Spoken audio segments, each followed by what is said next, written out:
पारदयानम परम पर दयानम लोक मोह दयानम नमो सय सब सिद्धानम इक्कोवीण मुक्कारो जिणवर वत्स हस्तबद्ध मानस संसार सागरो तारे नरम नारिम अहो अहो श्री सद्गुरु करुणा सिंधु अपार आपा मर पर प्रभु करो अहो अहो उपकार। अनंत शुद्ध आत्माओं को नमस्कार। शुद्ध आत्मा स्वरूप प्राप्ति का लक्ष्य जिनका बन चुका प्रयत्नशील उन सभी साधकों को नमन नमन नमन। प्रभु परमात्मा देवादिदेव भगवान महावीर स्वामी के शासन में राजस्थान की धरती कोटा शहर में दादावाड़ी परिसर में दानवाड़ी परिसर में आप हम सब सम्मिलित हैं। वर्तमान में हमारा लक्ष्य हमारा उद्देश्य अपने ही चेतन चिदानंद को जागृत करने के लिए अपने ही चेतन चिदानंद को जागृत करने के लिए हम यहाँ उपस्थित हैं।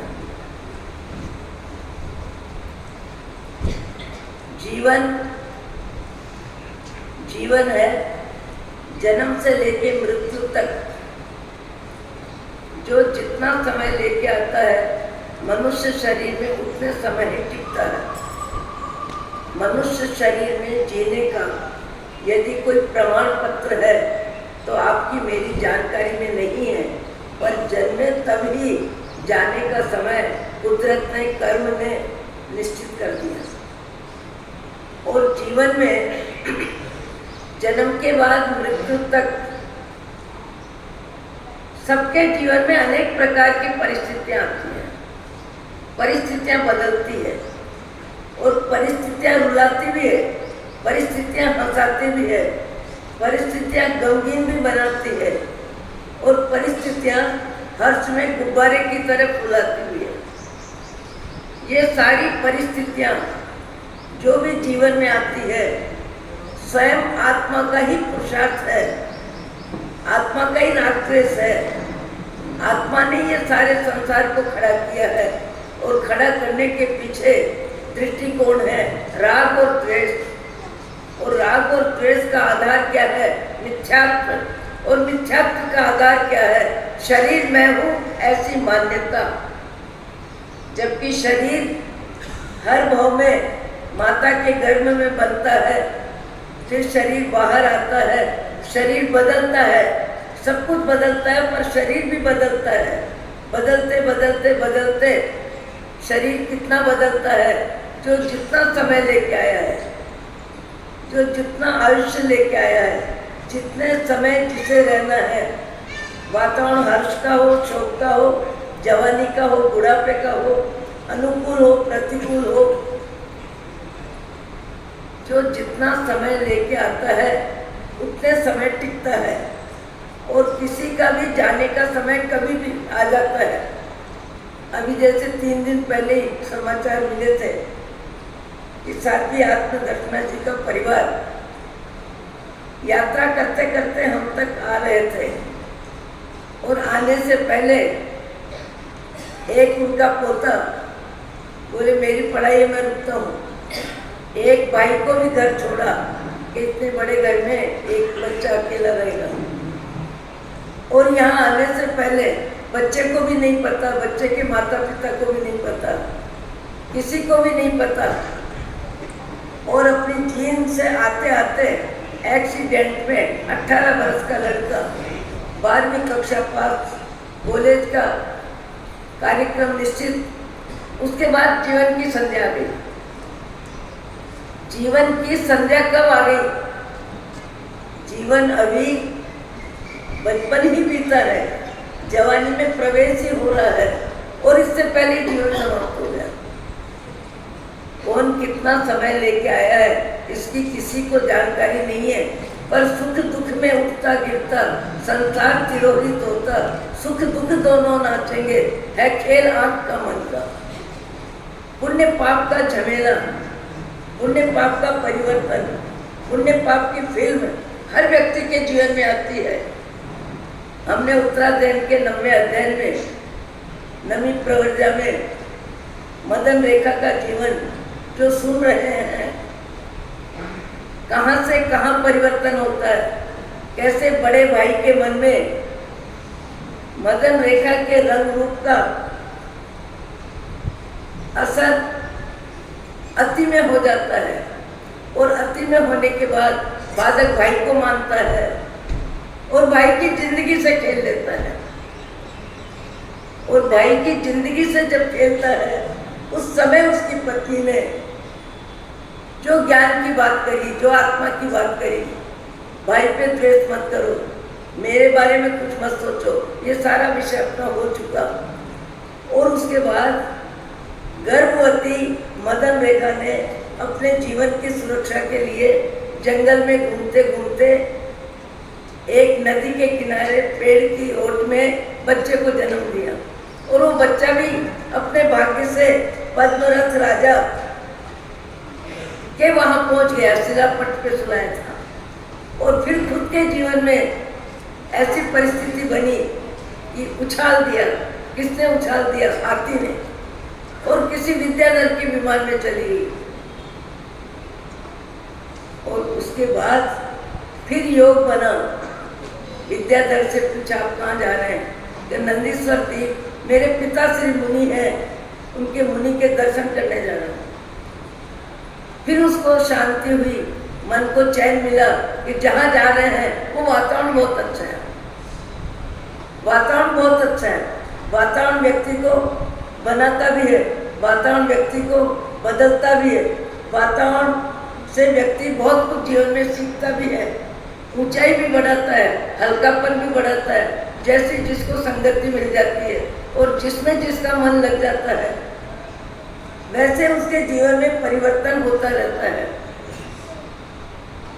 मदन रेखा नंदीश्वर द्वीप में और मुनि भगवान का प्रवचन सुन रही है और प्रवचन भी हो गया। और प्रवचन की समाप्ति पे विद्याधर जो पुत्र के रूप में है मुनि जी का, उसका भाव जगत नारी के रंग रूप को लेके जो प्रभावित हुआ था, उसका मन वापस व्यवस्थित हो गया, वापस शांत हो गया, विवेक आ गया, समझ आ गया, सत्संग का लाभ मिल गया। और मन ही मन अपने हल्के स्तर के विचारों का प्रायश्चित भी करने लग गया। और उठने के बाद गुरु महाराज के मार्गदर्शन में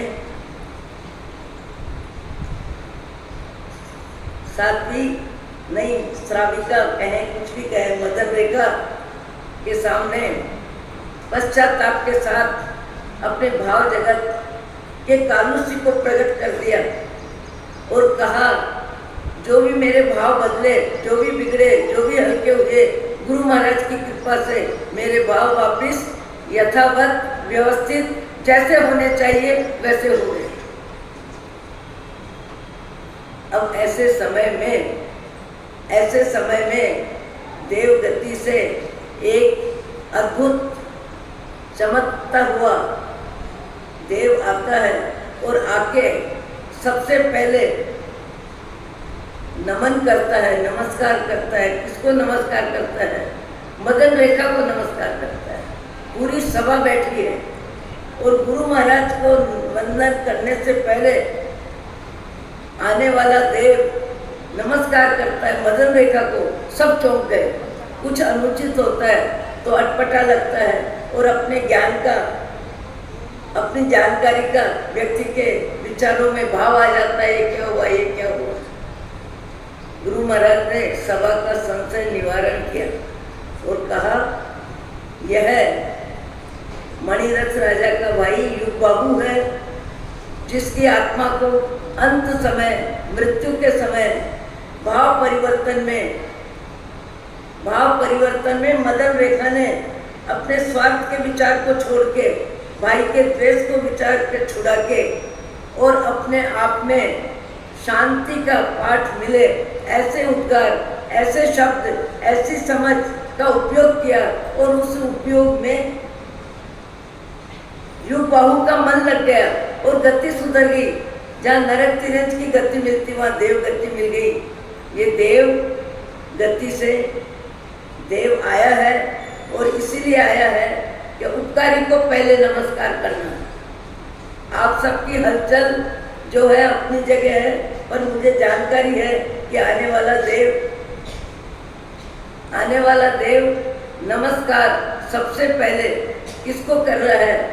भाव बदल गया, देव गति का शरीर मिल गया, मनुष्य शरीर छूट गया, 1,84,000 योनि में जीव घूमता है, यहाँ देव के रूप में शरीर मिल गया और यहाँ युग बाहु का शरीर छूट गया। पर उपकारी के उपकार को नमस्कार करने के लिए मदन रेखा के चरणों में सिर झुकाता है और कहता है कि अंत समय मेरी गति को, मेरी मति को बदलने का पुरुषार्थ जो तुमने किया उसी का परिणाम है कि मुझे देवगति मिली। मदन रेखा को आने वाला देव कहता है, मैं अब आपका क्या उपकार करूं, मैं आपकी क्या सेवा करूं, मैं तुमको क्या सहयोग दूं। वो तो आत्मा निर्मल थी, पवित्र थी, अपने जीवन को प्रामाणिक रखने में योग्यतम थी। ये बात यहाँ चल रही है। आपको हमको हमारे सबके जीवन में एक बार नहीं अनेक बार कई प्रकार के निमित्त मिलते हैं और निमित्त के अनुसार हमारा मन नीचे गिरता है या ऊपर उठता है, हमारा मन क्रोध में जाता है या क्षमा भाव में जाता है, हमारी सहनशीलता विकसित होती है या हमारा अनबन स्वभाव में विचित्रता वो मुखर होती है। ये जीव अनंत काल की यात्रा में भाव की मुसाफरी में भाव परिवर्तन करता रहता है और भाव परिवर्तन के बाजार में भाव के अनुसार व्यवस्था में दिल दिमाग को लगा देता है। मुझे एक प्रसंग याद आता है, जामनेर, भूसावल और जलगांव के पास, और वहाँ एक किशोर भाई नाम के गोरा श्रावक रहते थे और कभी कभी पहले व्यक्ति कहा करते थे, महाराज मंगलिक सुना दो, दुकान में भी मंगलिक सुना दो, और मेरे राम चले भी जाते थे। जैसे ही मैं दुकान में गई उनको मंगलिक सुनाया, मेरा प्रश्न था कि आपका व्यवसाय क्या है, आप व्यवसाय क्या करते हैं? वहाँ बोरे भरे पड़े थे और व्यवसाय की जानकारी देने में सक पकाए। संसार में नाम से जैनी थे, जाति से ओसवाल थे, तो कहने लगे ये कीटनाशक पाउडर का व्यवसाय है। मैंने कहा कीटनाशक पाउडर का व्यवसाय, हजारों हजार जीवों की मृत्यु हो, ऐसा जो ये तुम्हारा सामान है, ये पाउडर है, इसकी बिक्री के पैसे में तुम लखपति करोड़पति बनोगे, पर तुम नहीं जानते हो कि इसका रिजल्ट, इसका परिणाम कितने भाव में तुम कीड़े बन बन के मरोगे, कितने भाव में तुमको इसका रिजल्ट चुकाना पड़ेगा, इस पाप का भुगतान करना पड़ेगा। परिवार यहीं रहेगा, पैसा यहीं रहेगा, मकान यहीं रहेगा, दुकान यहीं रहेगी और उपयोग करने वाले यहीं रहेंगे, पर कर्म बंधन करने वाला स्वयं एकाकी, जन्म के समय एकाकी, मृत्यु के समय एकाकी। सब जानते हैं जन्म लेने वाला बच्चा गर्भ से अकेला आता है, एक या दो, और मृत्यु के समय सब अकेले जाते हैं और अपने कर्मों के भुगतान के अनुसार उनको गति मिलती है।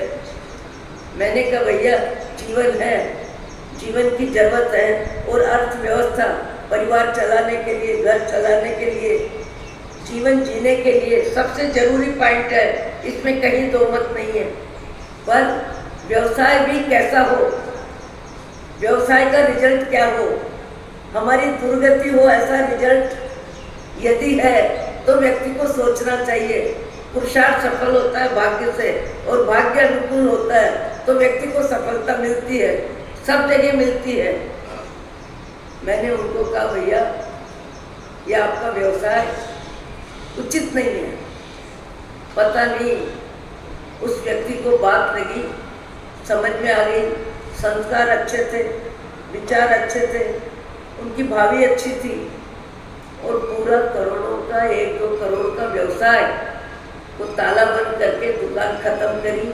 प्रायश्चित में 4 एकड़ जमीन में गौशाला खोली और गौशाला में गायों की सेवा का व्रत लिया, पूरी कमाई वहाँ दी, और उसके बाद प्रायश्चित में अपने जीवन में तप को अपनाया, जप को अपनाया, उपवास को अपनाया कि मैंने जो पाप किया, मैंने व्यापार में जो जीवों की हत्या का कार्यक्रम की व्यवस्था दी, इतना पश्चाताप उस व्यक्ति को कि धीरे धीरे व्यवसाय तो खत्म हुआ, पर उस व्यवसाय से मिली हुई आमदनी का भी उपयोग करने में उनका विवेक जागृत हो गया, और इतना विवेक जागृत हुआ कि अपने मकान के पीछे पोषणशाला बनाई, स्वयं ने मासिक श्रम किया, 15 उपवास किए, 11 उपवास किए, 28 करी, और पोषण करके आराधना में उन जीवों से बार बार क्षमा याचना मांगता।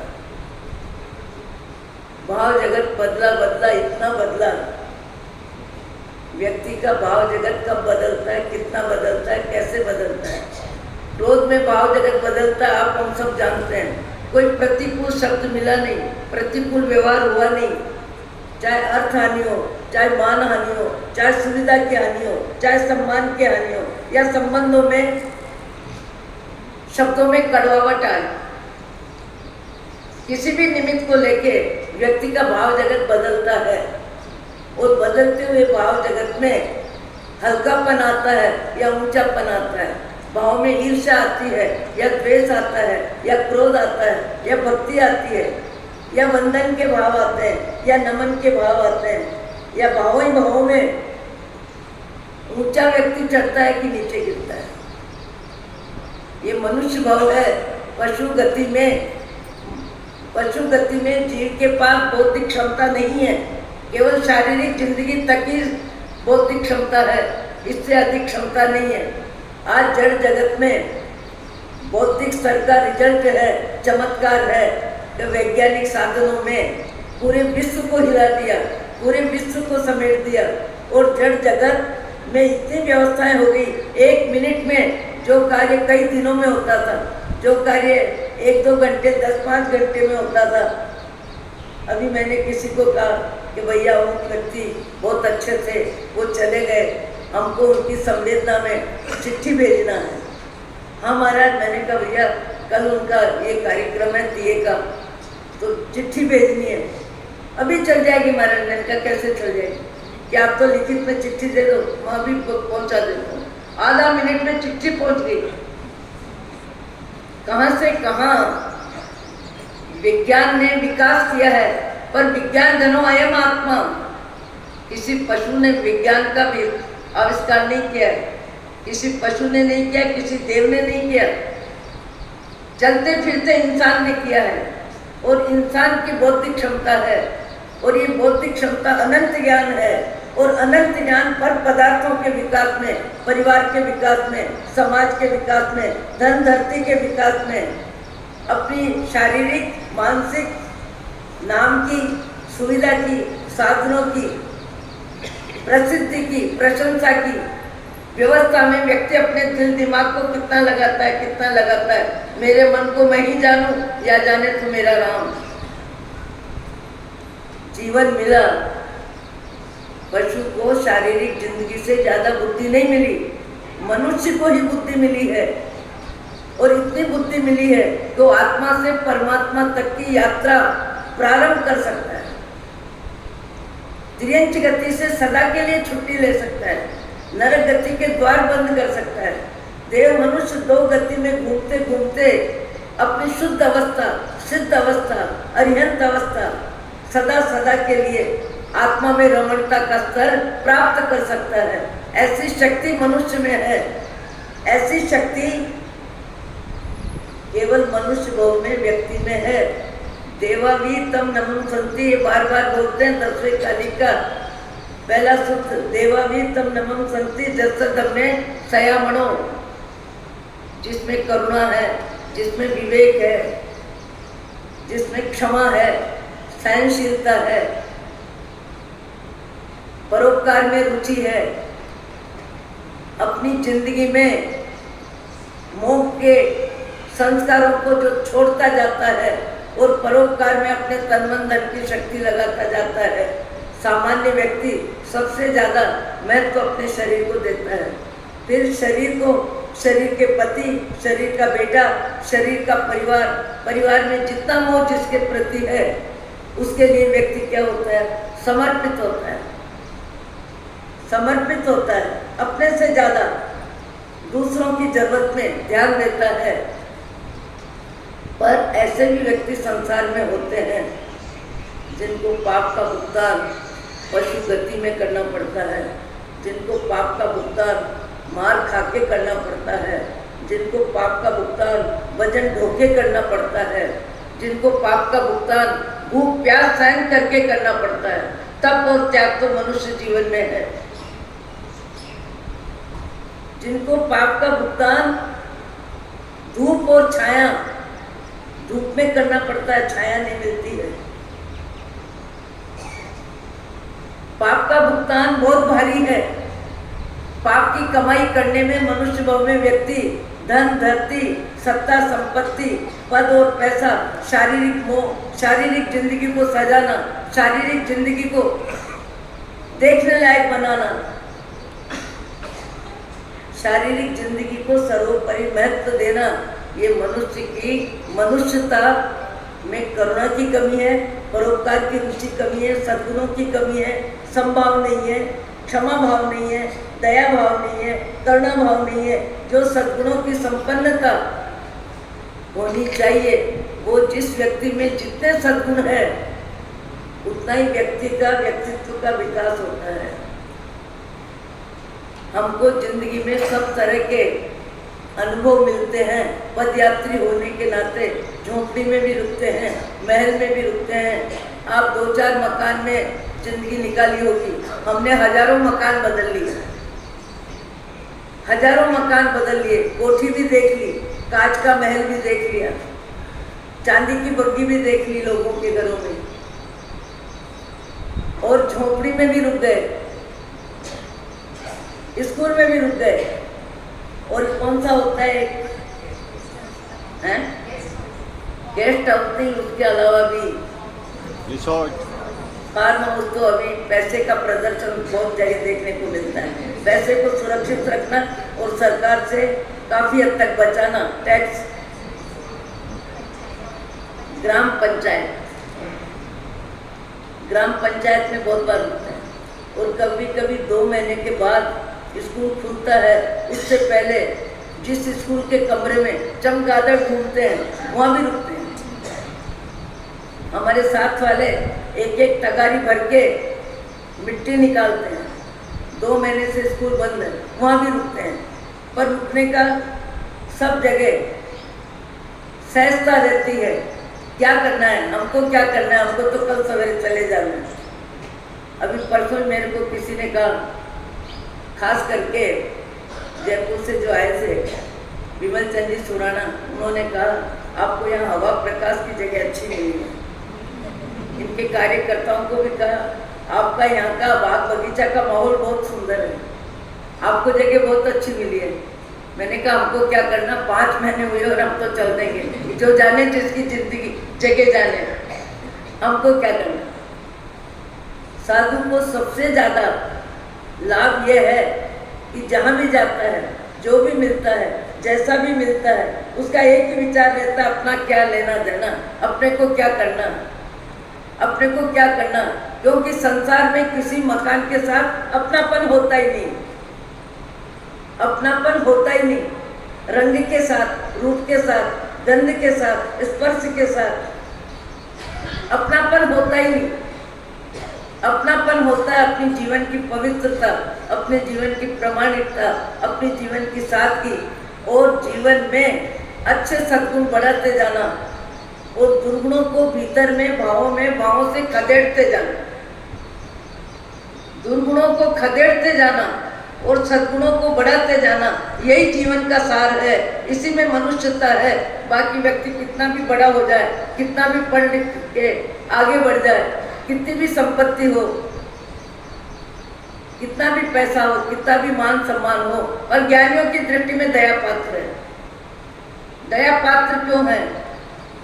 आत्मा का ज्ञान नहीं है, परिस्थितियों में समझौता नहीं है, क्षमा भाव नहीं है, सहनशीलता नहीं है, परोपकार में रुचि नहीं है, और अपने अच्छे किए का मैं करने की आदत है।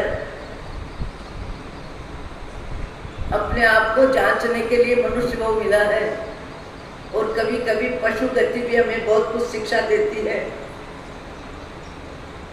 हमने चलते चलते अनुभव किया, मैंने कहा ना, साधु जीवन हजारों जगह उतरता है।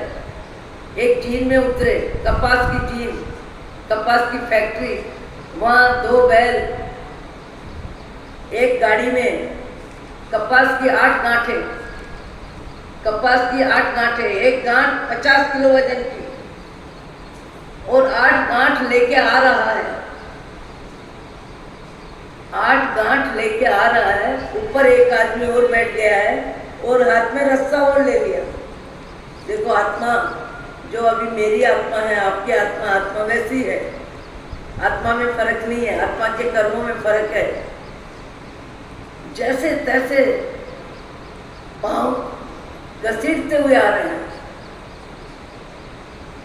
मैंने चीन के मालिक से कहा, भैया आप देख रहे हो इन बैलों को कितना ज्यादा वजन ढोना पड़ रहा है, पांव चल नहीं रहे हैं, अपना दुख किसे बताए, अपनी तकलीफ किसे बताए, सुनने वाला कौन, समझने वाला कौन? पुण्य के उदय में, मनुष्य भाव में, यदि अपना कोई खास व्यक्ति है और 4 घंटे आप बुखार में भी रह गए, 4 घंटे आपका सिर दर्द हो रहा है, और आपकी तबीयत पूछने कोई कमरे में नहीं आया, तो अपने निकट के जीवन साथी के प्रति लाल पीले हो सकते हो, गर्म हो सकते हो। 6 घंटे हो गए, मेरे को अभी किसी ने पूछा ही नहीं, न चाय मिली, न पानी मिला, न दवा मिली। यहाँ लगता है कोई घर का है ही नहीं। मोह की जिंदगी में एक दूसरे की जरूरत में यदि उपेक्षा होती है, व्यक्ति लापरवाह होता है, समय पे कर्तव्य पालन नहीं करता है, तो क्लेश का माहौल बन जाता है, लड़ाई झगड़े हो जाते हैं, व्यक्ति नाराज हो जाता है। कई व्यक्ति तो कहते हैं चले जाओ, अब मुझे सेवा नहीं लेनी। अज्ञान और मोह की जिंदगी में व्यक्ति क्या नाटक नहीं करता है, सब प्रकार के नाटक करता है। राजी भी होता है, नाराज भी होता है, बोलना भी बंद करता है, 2-4 घंटे के लिए खाना भी छोड़ता है। क्रोध, मान, माया, लोभ के व्यवसाय में अनंत काल से जीव नाटक करता आ रहा है, और उछल कूद चालू है, और चालू ही रहेगी जब तक आत्मा का ज्ञान नहीं होगा, सद्गुणों की अधिकता नहीं होगी, और दुर्गुण कम नहीं होंगे। वहां तक व्यक्ति अपने आप को कुछ भी मान ले, कुछ भी नहीं है। मैंने उनसे कहा, भैया ये बैल कितनी मुश्किल से पांव खदेड़ते हुए आ रहे हैं, आप देख नहीं रहे? महाराज ये तो रोज का काम। अरे रोज का काम है, पर तुम जीव दया प्रेमी हो, अहिंसा के प्रेमी हो, गौशाला चलाने वाले हो, इनमें भी जीव है, इनका पाप का भुगतान चल रहा है। पाप के भुगतान में तुम्हारा दया भाव इनको थोड़ी राहत दे सकता है। कैसे? मैंने कहा ये 8 गांठें हैं, लाने वाला किराए की गाड़ी ला रहा है, उस गाड़ी वाले को बोल दो कि 2 गांठ का 100 रुपये, 50 रुपये एक गांठ का यदि वो ले रहा है तो 100 रुपये भैया मेरे से ले ले। जीव दया में देते ही तो हैं, मेरे से ले ले, और 2 गांठ कम ला। 2 गांठ कम लाएगा तो वजन थोड़ा कम होगा कि नहीं, और थोड़ा वजन कम होगा तो उस जीव को राहत मिलेगी कि नहीं? राहत मिलेगी तो आपका जीव दया का कार्य आंशिक रूप से उस जीव के लिए होगा कि नहीं?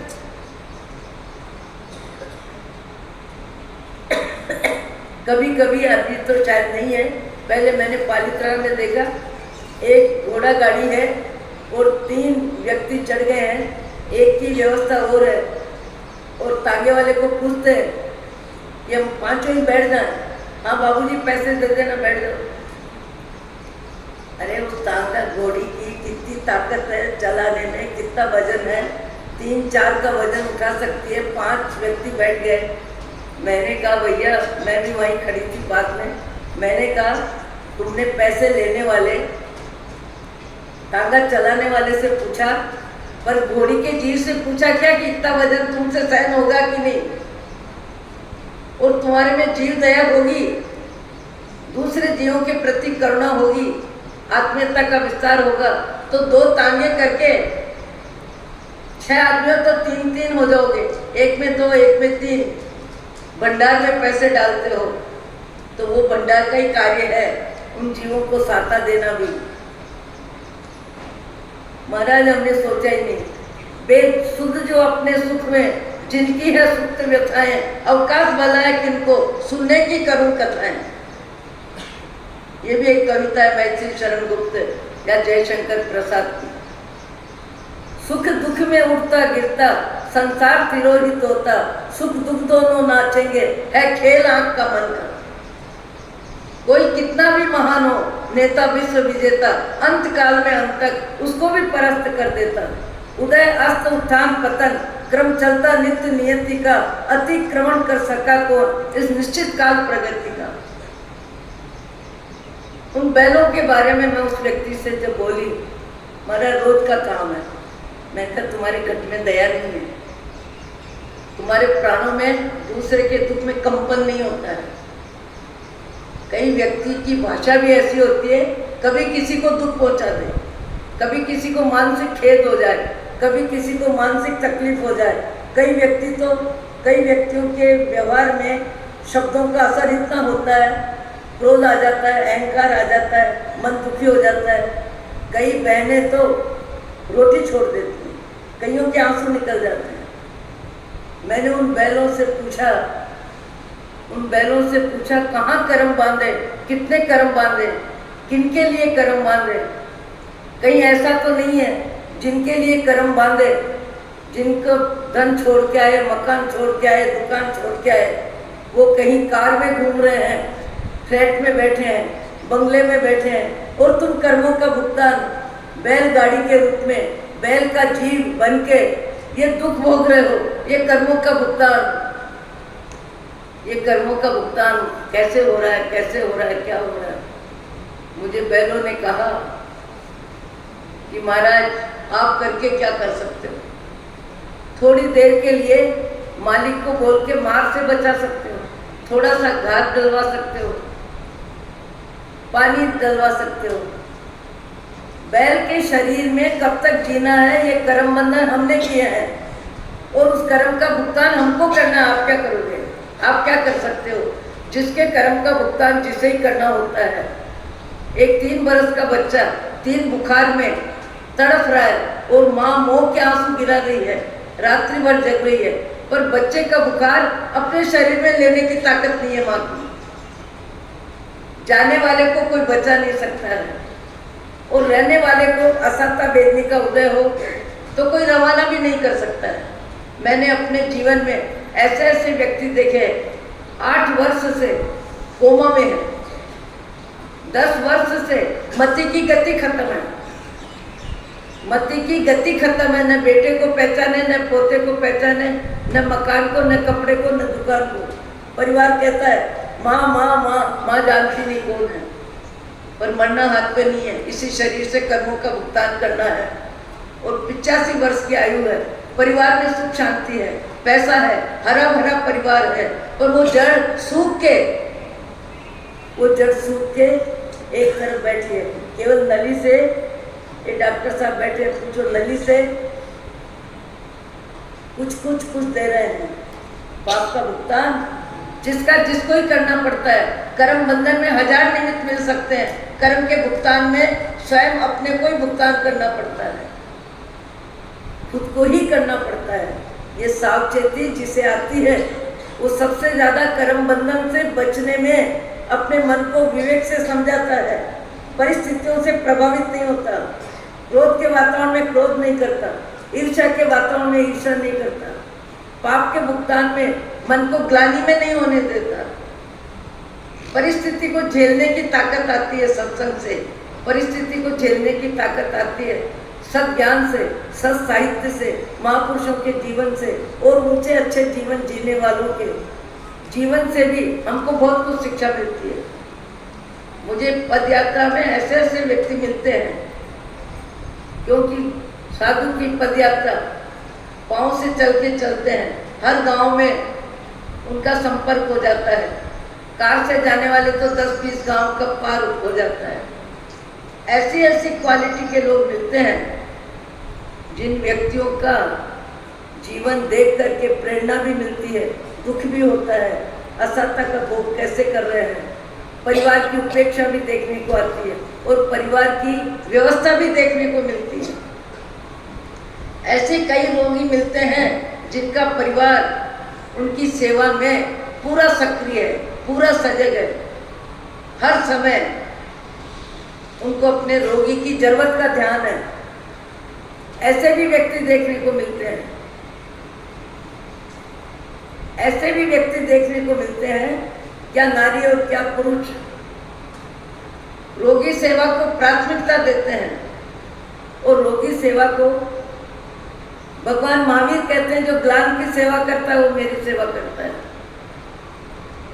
ग्लान की सेवा करता है वो मेरी सेवा करता है। पर भाव जगत में करुणा हो, दया हो, सेवा भावना हो, तब ऐसा होता है। अन्यथा अपने शरीर के मोह में व्यक्ति मन चुरा के चला जाता है, बहाने बना के चला जाता है, दूसरे को जवाबदारी दे देता है, दवा मंगा देगा, नोट दे के नौकर रख देगा। और माँ बाप की सेवा भी अपने शरीर से करने वाले ही करते हैं, माँ बाप की सेवा भी अपने शरीर से करने वाले ही करते हैं। हर व्यक्ति सलाह देता है, सलाह देना बड़ी बात नहीं है, सहयोग देना बड़ी बात है। सलाह देना किसको नहीं आता? सलाह देना सबको आता है। सलाह के लिए बुद्धि का उपयोग करना सामान्य बात है। सहयोग में जो अपनी बुद्धि का उपयोग करता है वो अच्छे इंसानों में उसका नंबर आता है। मैंने पूछा उन बैलों से, कहाँ कर्म बांधे, कितने कर्म बांधे, किसके लिए कर्म बांधे और जिनके लिए कर्म बांधे वे कहाँ और तुम यहाँ? उन बैलों ने मुझे जवाब दिया कि माता जी, महाराज जी, आप क्या कर सकते हो, हमारे कर्मों का भुगतान हमको ही करना है। आप थोड़ी देर के लिए घास डलवा दोगे, पानी की व्यवस्था कर दोगे और मालिक को कह के थोड़ी देर मार से बचा दोगे। कर्म हमने बांधे हैं, भोगना हम ही को है। आपको हमारी दया आती है। बहुत काम का वाक्य है, बहुत दिल दिमाग में स्थिर रखने जैसा वाक्य है। उन पशुओं ने, उन बैलों ने मुझे कहा, महाराज आपको हमारी दया आती है तो हमारी भी आपको शिक्षा है। आप ऐसे कर्म मत करना कि आने वाले भव में हमारी जगह आके खड़े हो जाओ। आप अपने पे दया करो, हमारे पे दया करने से कुछ नहीं होगा, थोड़ी देर के लिए साता पहुंचा दोगे। पर आप अपने जीवन पे दया करो कि आप अपने जीवन में ऐसी गलतियां मत करना, धन के लिए, धरती के लिए, पद के लिए, पैसे के लिए, परिवार के लिए, संतान के लिए, और चाहिए और चाहिए और चाहिए। मृत्यु पर्यंत व्यक्ति व्यापार में रुचि लेता है, मृत्यु पर्यंत दौड़ भाग चलती रहती है। खाता है 2 रोटी, पीता है 1 पाव दूध या 1 गिलास जूस। खा के क्या खाता है, पहन के क्या पहनता है? 2000, 3000, 4000 की वस्त्र जोड़ी पहन लेगा, वो जोड़ी भी रोज नहीं चलेगी, कपड़े भी हल्के चाहिए। व्यक्ति अपने भाग्य का उपयोग अपने शरीर पे कितना कर सकता है? ज्यादा में ज्यादा व्यक्ति दूसरों के लिए जीता है और दूसरों में भी जिसके प्रति मोह ज्यादा है, आसक्ति ज्यादा है, जो अपना लगता है। और सबसे निकट का मोह संतान, संतान और सुविधा। मुझे उन बैलों ने जो कहा कि महाराज हमारी दया करते हो, आप अपनी दया करना, ऐसी गलतियां मनुष्य भाव में मत करना कि आने वाले भाव में आप हमारी जगह आके खड़े हो जाओ। कैसा संदेश दिया? किसने संदेश दिया? बैलों ने संदेश दिया। क्या चिंतन लायक चिंतन लायक उनका सुझाव है कि नहीं, सोचने लायक है कि नहीं।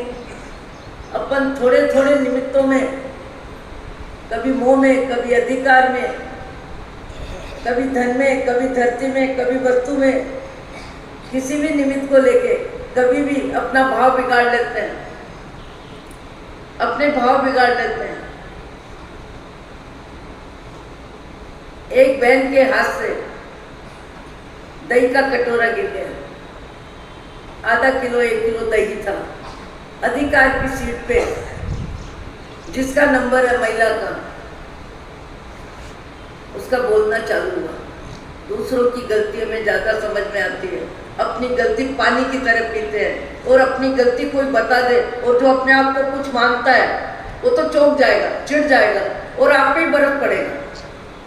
गलती सुनने की ताकत हर एक में नहीं होती, क्षमा करने की ताकत हर एक में नहीं होती, चुपचाप अपनी गलती को स्वीकार करके मौन रहने की ताकत हर एक में नहीं होती। जिसका अहम जितना ज्यादा, वो दूसरों को भले 10 बार सुना दे, पर उसको कोई सुनाए तो लाल पीला होते देर नहीं लगती।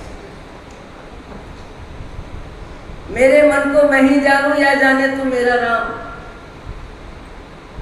किसी में झांकने की जरूरत नहीं, किसी को झांकने की जरूरत नहीं, दूसरों में दिमाग घुमाने की जरूरत नहीं।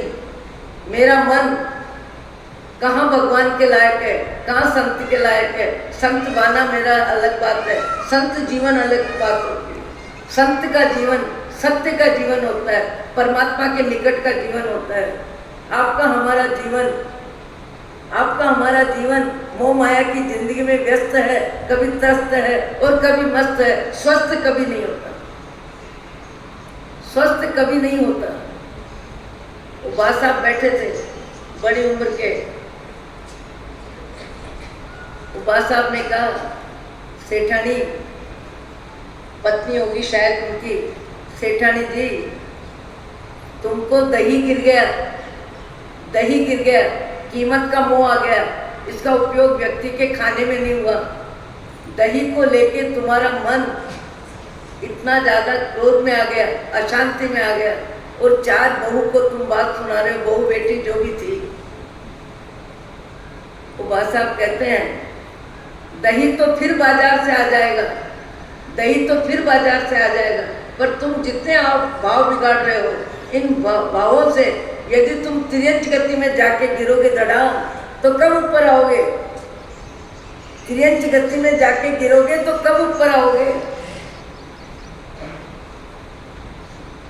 निमित्तों में जीव कर्म का बंधन करता है। निमित्त सबको मिलते हैं, निमित्त महावीर को भी मिले, निमित्त पार्थनाथ को भी मिले, अनेक ऋषि महर्षियों को मिले, पर उन निमित्तों में आत्म जागृति के साथ जगत को जगाने का काम किया उन्होंने, जगत को मार्गदर्शन देने का काम किया उन्होंने। बोलने से ज्यादा जीवन शैली व्यक्ति की प्रभावित करती है, जीवन शैली व्यक्ति की प्रभावित करती है, और जीवन शैली ही शिक्षा देती है। जिह्वा की ताकत कोई महत्व नहीं रखती है जितनी ताकत जीवन की होती है। आज भी कई व्यक्ति जीवन इतना ऊंचा जीते हैं, इतना अच्छा जीते हैं, अपनी जरूरत इतनी कम रखते हैं, दूसरों की जरूरत में इतने उदार रहते हैं, और कभी कभी कभी आज 10:15 है, 1400 रविवार है, कभी कहीं जीवन में बहुत कुछ शिक्षा मिलती है, आत्मचिंतन करने का मौका मिलता है। और उस परिस्थिति में हमारे जैसे पदयात्री, मैं तो लगभग अपने जीवन के संस्मरण ज़्यादा सुनाती हूँ। हम एक जगह जाके रुके, बड़ा बरामदा है और किसी जाति का मकान है, अग्रवाल मैत्री दिगंबर लोसाल जो भी हो, विचार भी अच्छे हैं, आओ महाराज, बैठो महाराज, रुको महाराज। और जैन साधु को आज भी इस कलयुग में भी सब सम्मान देते हैं, सब सुविधा देते हैं, रोटी देते हैं, दूध देते हैं। चलते चलते कई जाति के लोग खास करके एक दो जाति के लोग तो और भी ज़्यादा, वाणी गुजर जाति के लोग, कई लोग, ओ महाराज आओ महाराज दूध पी जाओ, महाराज चाय पी जाओ, आओ हमारे यहाँ रुक जाओ। जैन साधु को रोटी की व्यवस्था में, मकान की व्यवस्था में, पानी की व्यवस्था में आज भी हजारों जैन तो ठीक, अजैन भी सहयोग देने के लिए तैयार रहते हैं। हम रुक गए, जहाँ रुके वहाँ देखा कि परिवार बड़ा हरा भरा है, भीतर में परिवार है, बाहर में एक खटिया पे एक अति वृद्ध बासा लेटे हैं, शायद 80 के आसपास का शरीर होगा, क्या ज़्यादा होगा, वो बासा लेटे हैं। हम करीब 25 फुट पे दूर बैठे हैं और दूर बैठने के बाद दूर से आए, थक के आए, शांति से बैठ गए और बैठ के मन चिंतन में लग गया और चिंतन में वो बासा सामने दिख रहे हैं, बासा सामने दिख रहे और देख के क्या देखा, खटिया भी पुरानी, रजाई भी पुरानी, गद्दा भी पुराना, ओढ़ने की चादर भी पुरानी, शरीर भी पुराना, कान से सुनते नहीं है, आँख से दिखता भी बहुत कम, हाथ पांव चलते नहीं है। और ऐसा व्यक्ति घर के बाहर पुरानी खटिया पे सो रहा है, बैठा है और पूरा परिवार, उसके बेटे के 3 बेटे का परिवार अंदर हरा भरा, खाना पीना, हंसना बोलना, सब अनुकूलता ही अनुकूलता अंदर में। और एक लड़का आता है 20-25 वर्ष का, एक पानी का लोटा और हाथ में एक में रोटी और सब्जी, लो बा साहब, ऐसे करके दे के चला जाता है। हमारा बा साहब के साथ काफी निकट का विचार जगत बन गया और हमारे मुंह से एक शब्द निकला, घर का मालिक घर से बाहर, क्योंकि पूरा परिवार भीतर है, सारी सुविधा व्यवस्था में है और जो सबसे बड़ा मुख्य व्यक्ति है, जो किसी समय सबका दादा सबका बाप रहा होगा और सब बेटे पोते की जगह रहे होंगे, उम्र बदल गई, समय बदल गया, भाग्य बदल गया, जो भी हुआ। मैंने पूछा, घर का मालिक घर से बाहर, कहाँ गई जीवन की बाहर? घर का मालिक घर से बाहर, कहाँ गई जीवन की बाहर? बा साहब ने जवाब दिया, बाहर की बाहर तो इसी तरह बदलती रहती है, शरीर कभी बीमार है, कभी स्वस्थ है, सब परिस्थितियां सबको मालूम है, कहने की जरूरत नहीं। बाहर की बाहर तो इसी तरह बदलती रहती है, बाहर तो भीतर की होती है, बाहर तो आत्मज्ञान के बाद बाहर तो भीतर की होती है, जिसको बाहर की बयान लगती नहीं है, जिसको बाहर की बयान लगती नहीं है, बाहर तो भीतर की होती है। विचक्षण सिंह जी महाराज को ऐसी भीतर की बाहर आई कि हर समय चिंतन में रहे, शरीर में व्याधि, मन में समाधि। 4 डॉक्टरों ने आके भी उनसे प्रश्न किया, ये जो परसों आए थे विमल चंद जी सुराना, इधर दूसरे धूलचंद जी टांक, सबने 4 डॉक्टरों को लेके आ गए और कहा, हमारे महाराज जी को आप समझाओ, दवा नहीं लेते हैं, शांति से समता में रहते हैं, अपनी बीमारी का विचार ही नहीं करते हैं, कोई पूछे तो जवाब भी मैं अपने में हूँ, शरीर अपना काम करता है, मैं अपना काम करती हूँ, 2 ही शब्द बोलते हैं, इससे ज़्यादा बोलते ही नहीं है। और डॉक्टरों ने जब प्रश्न किया कि माता जी, जब इलाज नहीं कराना चाहिए तो इतने डॉक्टर और अस्पताल किसके लिए, इतने डॉक्टर और अस्पताल किसके लिए? महाराज जी ने जवाब दिया, जो अपने भीतर में असत्ता के उदय में सहज न रह सके उसके लिए, जो अपने जीवन में भीतर में सहज न रह सके उनके लिए है। एक डॉक्टर ने दूसरे डॉक्टर को आंख से ही समझा दिया कि यहाँ भी कोई प्रश्न का अवकाश नहीं है, शरीर अपना काम करता है, मैं अपना काम करती हूँ। हमने उनसे प्रश्न भी किया। उससे पहले वो बाबा जो खटिया पे लेटे हैं और जिनके बारे में अपना चिंतन चल रहा है, घर का मालिक घर से बाहर कहाँ गई जीवन की बाहर। उस बाबा ने कहा बाहर की बाहर तो इसी तरह बदलती रहती है। सुख दुख बदलता ही तो है, जवानी बुढ़ापा बदलता ही तो है, बीमारी स्वरूप निरोग काया सब बदलता ही तो है। सबके जीवन में अनुभव है, किसका अनुभव नहीं है। परिस्थितियां बदलती रहती है। बाहर की बाहर तो इसी तरह बदलती रहती है। बाहर तो भीतर की होती है, जिसको बाहर की बयाड़ नहीं लगती है। हम तो ठीक बाहर हैं और बाहर की बाहर बदलती है। पर बाबा कहते हैं मेरा एक प्रश्न है, आप तो बाहर की बाहर छोड़ के भीतर की बाहर लेने के लिए बाहर की बाहर से बाहर निकले, उसके बाद बाहर क्यों? कितना गहरा चिंतन है, जो सोच सके सोचेगा। हम तो ठीक, आप तो बाहर की बाहर छोड़ के भीतर की बाहर लेने के लिए बाहर की बाहर से बाहर निकले, भीतर की मौज लेने के लिए बाहर से भीतर की मौज लेने के लिए बाहर निकले, फिर बाहर क्यों? इतना गहरा चिंतन मुझे लगा बा साहब ने जैसे मेरे गाल पे थप्पड़ मारी। मैं कहाँ हूँ और मुझे कहाँ होना चाहिए, हर व्यक्ति के लिए ये चिंतन जरूरी है। मैं कहाँ हूँ, मुझे कहाँ होना चाहिए। बाह्य जगत में तो परिस्थितियां बदलना सबको आती है और बदल भी लेते हैं, पर भीतर की जगत में ऐसी समता, ऐसी सहनशीलता कि जगत देखता रह जाए। प्रश्न किया विचक्षण सिद्धि महाराज से कि महाराज आप वेदना को सहन कैसे करते हैं? वेदना को सहन कैसे करते हैं?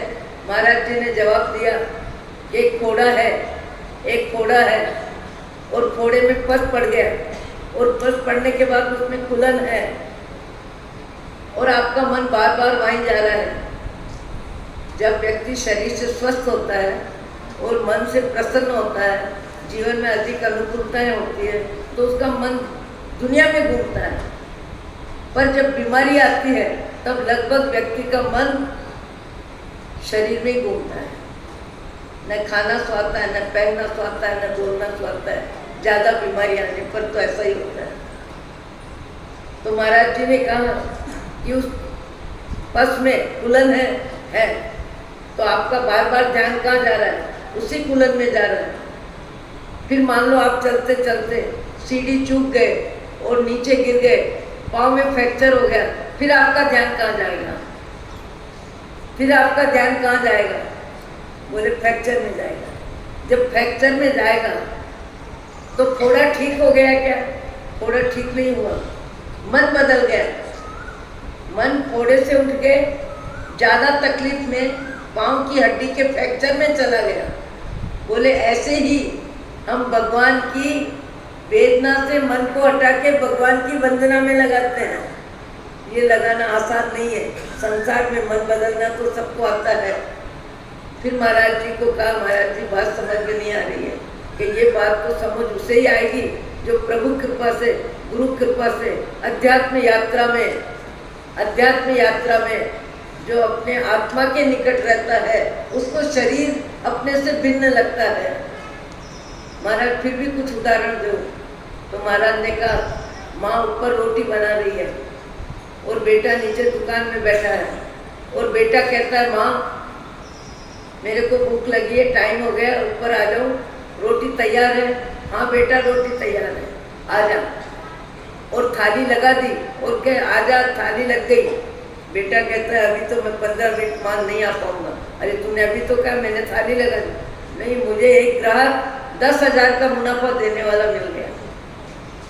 तो 10,000 का मुनाफा देने वाला दुकान में ग्राहक आ गया, तब पेट की भूख मिटी या मन बदला? फिर भी कहा कि एक महिला है, सवेरे से 6 बजे से 11 बजे तक 12 बजे तक घर गृहस्थी की सारी जवाबदारी निभाने में अपने शरीर का पूरा उपयोग किया, मन का उपयोग किया और थाली पे बैठ के रोटी खाने लगी और किसी ने कड़वा कठोर रूखा तीखा 2-4 शब्द बोल दिए। समझदार व्यक्ति भोजन के समय किसी को गलत शब्द बोलने की, क्रोध में भाषा बोलने की गलती नहीं करता। तो उस बहन को कड़वा कठोर रूखे तीखे शब्द बोल दिए, आंख में से पानी निकल गया, खाने की भूख है, थाली सामने है, उठ के अपने कमरे में जाके आंसू बहाने बैठ गई। तो भूख मिटी कि मन बदला? भूख नहीं मिटी, मन बदला। ऐसे ही महाराज जी ने कहा, शरीर अपना काम करता है, हम अपना काम करते हैं। उनकी व्याधि में समाधि की अनुमोदना अमर मुनि जी महाराज ने पत्र के माध्यम से करी और वो पत्र आज भी है उनका कि साध्वी जी महाराज जयपुर से आने वाले, आपके बारे में बहुत जानकारी देते हैं। जो सम्यक दर्शन गच्छ मत पंथों में उलझ के रह गया, आज हम लोग भगवान को पकड़ाने की जितनी बात करते हैं, उससे ज़्यादा मेरे के घेरे में, अपनी संप्रदाय में, अपने गच्छ में, अपने परिवार में, अपनी योजना में ज़्यादा व्यक्ति को व्यस्त करना चाहते हैं। भगवान में जो गच्छमत पंथों में जो सम्यक दर्शन उलझ के रह गया, अमर मुनि जी महाराज ने लिखा गर्भार गिरी से, क्या आपका सम्यक दर्शन आपको हो गया, आत्मा का दर्शन हो गया, अन्यथा इतनी बीमारी में इतनी क्षमता बिना दवा के सहयोग के आ नहीं सकती। आज भी संसार में एक नहीं अनेक हैं। मैं विचक्षण श्री जी महाराज का नाम लेती हूँ, इसका अर्थ यह है कि मैंने उनको देखा है, मैंने जिनको नहीं देखा। ऐसे कई संत हैं, कई साधक हैं, कई क्वालिटी के लोग हैं, गृहस्थ में भी, मुनि जीवन में भी, जिनकी हम हृदय से अनुमोदना करते हैं। पर उल्लेख उन्हीं का होता है जिससे जिनका परिचय होता है। परिचय की सीमा में जो आते हैं उन्हीं का उल्लेख होता है, पर इसका अर्थ नहीं है। आज संसार में कई ऊंची क्वालिटी के लोग हैं, ऐसे ऐसे लोग हैं जिनको हम भाव वंदना करते हैं बार बार। कभी कभी तो देख के लगता है कि झोपड़ी में भी भगवान बनने लायक आत्माएं होती हैं। भगवान आपको, मुझको, सबको सद्बुद्धि दे। एक भक्तामन की गाथा बोलोगे तो 2 मिनट, 2 गाथा बस, नहीं भजन। आओ जल्दी खड़े हो जाओ। आज आपको हमको जो भी विचार सुनने को मिले, वो विचार में मेरी वाणी निमित्त है, बुद्धि निमित्त है, पर हृदय आपका हमारा सबका, हृदय आपका हमारा सबका अपनी अपनी भाव भूमिका में, अपनी अपनी योग्यता में, अपने अपने जीव के विकास में, जिसका जितना भाव जगत ऊंचा उठेगा, व्यक्ति उतना ही सत्संग का लाभ में अपने जीवन को सफल बनाएगा। ओम शांति, ओम शांति, ओम शांति। बचक खांड